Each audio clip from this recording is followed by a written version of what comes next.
Um especialista na área, o professor aqui da FAC, jornalismo, Fábio Rockenbach, um cara que respira cinema, e a gente quer, evidentemente, que aproveitando esse calor do Oscar perto aí, os comentários em cima do Parasita, mas não só dele. Vamos falar um pouquinho e entender um pouco do cinema. Professor, bem-vindo aí, bom dia. Quero voltar aqui com vocês. Teve aí o Oscar, né? E nós já tivemos no ano passado alguma coisa que chamou a atenção, né? Que foi o Roma, mas agora tem um fato realmente novo, né? Que é um filme que estava lá indicado em 2 categorias, né? Acho que o Roma também foi, né? De filme estrangeiro, que até mudou para filme internacional agora, né? E melhor filme. Agora ele ganha, né? O Parasita não apenas é indicado, como ganha.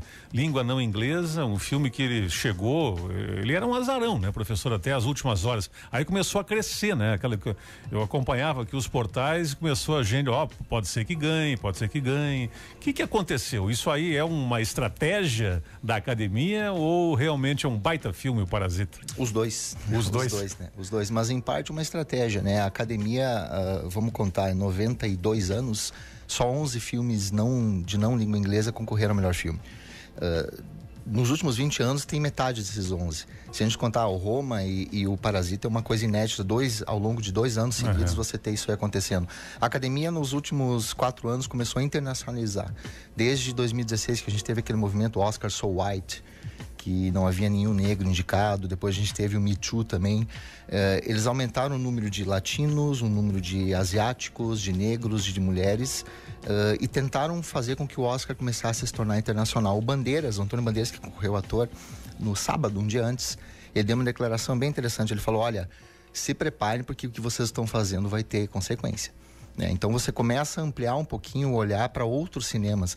Não que vá se tornar uma prática, Gerson. Acho que a gente não vai começar a ver isso acontecendo com muita frequência, porque o Oscar é um prêmio nacional da indústria americana, afagando a própria indústria americana. Então não pensem que todos os anos a gente vai ter um filme de língua estrangeira ganhando a partir de agora, mas eu acho que vai começar a aumentar um pouquinho mais o olhar a essas produções, porque o Oscar nunca foi justo. O próprio sistema de votação dele não é justo, a maneira como ele encara o cinema fora dos Estados Unidos também não é justa. Mas o Parasita, ele é um grande filme. Para mim era o meu favorito, junto com o filme do Scorsese. Então havia aquela probabilidade a partir do momento em que o Parasita ganhou o SAG Awards, o primeiro filme de língua não inglesa a ganhar um prêmio de elenco, por exemplo. Então, como a gente está falando em corporativismo, você tem um filme que é coreano, de uma produtora coreana, com atores que não são norte-americanos ganhando esse monte de prêmios, mostra não só o quanto o filme é bom, mas foram como 4, o Oscar né? tá ampliando. Professor, agora tem aquela questão do circuitão, que é importante explicar o conceito disso, para as pessoas entenderem como é que funciona a lógica da sala de cinema, e às vezes nem é culpa do cara que é proprietário da sala. Por exemplo, hoje o Parasita ganhou o Oscar, tá todo mundo falando e ele não tá em cartaz numa cidade que deve ter aí 10 salas hoje, como o Passo Fundo. Não tô falando de um filme que não ganhou, não, tô falando do que ganhou o Oscar, né? Todo o holofote no filme e talvez nem chegue aqui. Como é que funciona essa questão do circuito comercial em cinemas no Brasil? O cinema... Eu, se fosse dono de sala de cinema, por exemplo, eu ia fazer a mesma coisa que tem feito, porque é muito difícil você ter gente indo ao cinema, o custo do cinema é muito caro, e quando você tem a chance de lucrar, por exemplo, com Vingadores Ultimato, você faz o quê? Você tem que pagar contas, você vai colocar um filme alternativo ou você vai colocar aquele filme que você sabe que vai ter um retorno, é o teu negócio.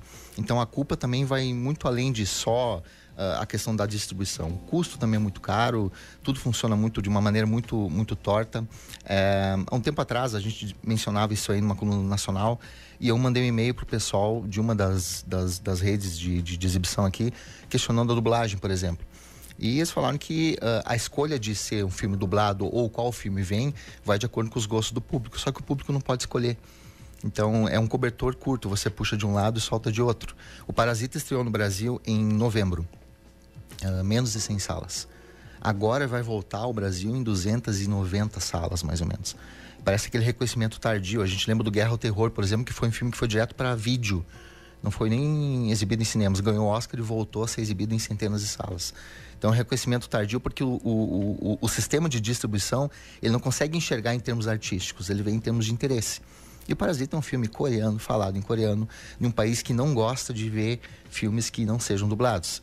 Então, não sei se vai ser exibido aqui. A gente teve em 2017, por exemplo, uma maratona de vários filmes sendo exibidos uma vez por dia para a gente poder conhecer eles.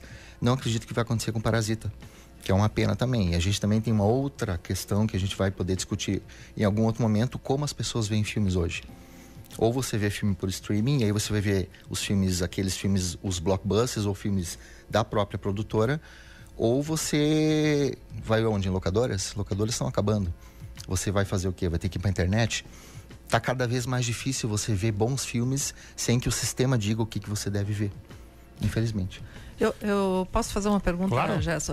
Professor, você acredita que um filme como Parasita, vindo para Passo Fundo, ele teria a acolhida do público? Por curiosidade, talvez, nas primeiras sessões, mas não ia durar muito. Minha opinião. Eu fui assistir o Nós, que foi um filme que teve uma grande repercussão, foi um dos esquecidos do Oscar, num dia de meia entrada, segunda semana de exibição, era eu, minha esposa e 4 pessoas. Então, o custo do cinema, o custo do shopping, o cinema hoje ele está restrito a shopping, e o hábito das pessoas, as pessoas são muito restritas à Netflix, por exemplo. Pois é, você atribui isso à restrição à Netflix ou a outras possibilidades de assistir filme, ou simplesmente falta de interesse por um tema que é importante que o Parasita traz? Eu acho que os dois. Não é de hoje que o cinema faz um filme sobre luta de classes, mas é difícil você quebrar a ideia de você ver um filme que não seja um filme norte-americano ou um filme dublado. Eu tenho alunos que têm dificuldade de assistir filmes asiáticos, e para mim o cinema asiático hoje é o melhor cinema do mundo. E tem dificuldades porque eles não conseguem acompanhar a maneira de interpretação. O asiático interpreta muito com o corpo, né? É uma coisa muito corporal. A própria questão da entonação, a língua, é muito difícil quebrar essa barreira. Infelizmente, porque o Parasita é um filme... ele é coreano, mas ele é um filme completamente viável em todos os sentidos, tanto de entretenimento como de tensão, de roteiro, tudo que diz ali é universal.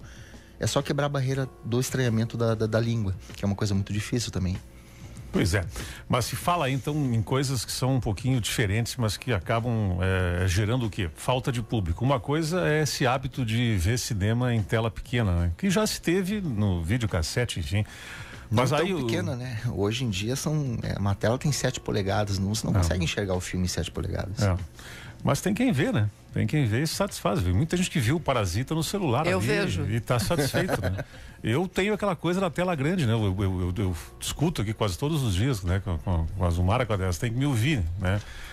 Eu te ouço, porque essa coisa da tela grande é uma coisa que não tem, incomparável, né? Mas aí tá o Parasita lá. Eu fui ver, por exemplo, o Tarantino, que é um filme que tem que ver em tela grande. Na sessão que eu fui lá, que era acho que a segunda semana, foi a mesma coisa que tu falaste. Tinha 5 pessoas ali, não. Como negócio ele não sustenta, mas a questão do hábito de ir ao cinema, né, que nós tivemos nos anos 50, 60, 70, 80 talvez ali, antes de começar o VHS, isso mudou e não tem como, né? Tu tem cinemas, Porto Alegre, o Guion, por exemplo, que é o espaço ali de filmes, mas o próprio cara diz que ele não tem lucro com a operação dele. Aí tu imagina que ele é o cara que possibilita as pessoas em Porto Alegre ter 5, 6, 7, 8 filmes bons por semana, mas não tem lucro com isso. Os hábitos mudaram, né? E o cinema era um ritual. Né? O Capitólio, por exemplo, a Cinemateca, ela está sendo entregue agora em iniciativa privada. Então há uma série de protestos em torno disso, porque o Capitólio também é uma espécie de cinema de rua também. E ele faz todo aquele culto ao cinema antigo e é outra coisa que também está acabando. Né? O Meirelles, na entrevista no Roda Viva, disse, acho uma coisa interessante, que ele, olha, se é que tem que me ver em tela de celular e de TV, que veja, né? Não é o ideal, mas é um jeito de me verem. Eu fico feliz. Eu gostaria que tivesse umas 2 semanas citando Netflix, né? Umas 2 semanas abertas em cinema, depois entrasse pro Netflix. Esse era o mundo ideal, segundo ele, para que as pessoas pudessem ver um filme dele na tela grande. Mas se não dá para ser visto, já tá bom. Pois é, e você vê que a Netflix também se deu mal, né? É um indicativo que a Netflix com 3 grandes filmes tenha ficado completamente esquecida de novo, perdendo inclusive para um filme estrangeiro. Pois é, tem ali o Scorsese, né? Scorsese, 2 Papas, tinha a História de um Casamento, e eles foram completamente ignorados na o que não aconteceu com o Roma no ano anterior, né? Mas aí também pode ter a briga, né? Da academia com Netflix. Total. A academia, apesar de tudo, ainda é um pouco conservadora. A Netflix não gosta de exibir filmes em cinema. Isso é um entrave para ela. Fábio, pela presença, obrigado aqui. Vamos torcer para que apareça o Parasita aí nessas 200 e poucas salas que tenha uma contemplada aqui, né? Eu faço propaganda para que venha e depois pro pessoal. Eu vou esperar até onde der para tentar ver na tela grande. É porque ele tá nos devendo um almoço. Se vier o filme, ele vai pagar um almoço para mim e pra Thaís. Que vem. Né? Pois é, eu já tô devendo um pelo 1917, que eu achei que não vinha. Né? Mas eu não te censuro por achar que não viria. Gerson, deixa eu só fazer um comentário rapidinho aqui. Eu estava falando de cinema na década de 80, não é? Nessas décadas em que as pessoas iam no cinema. Em Passo Fundo, o Cine Teatro Pampa, ele era movimentadíssimo no domingo. No domingo, a fila para entrar no cinema, ela dobrava a Moron todos os domingos. Era impressionante. E lotava, viu? Que coisa, né? É outro tempo, outro momento. Valeu, Fábio. Obrigado. Vamos chamar mais vezes aí, tá? Com certeza.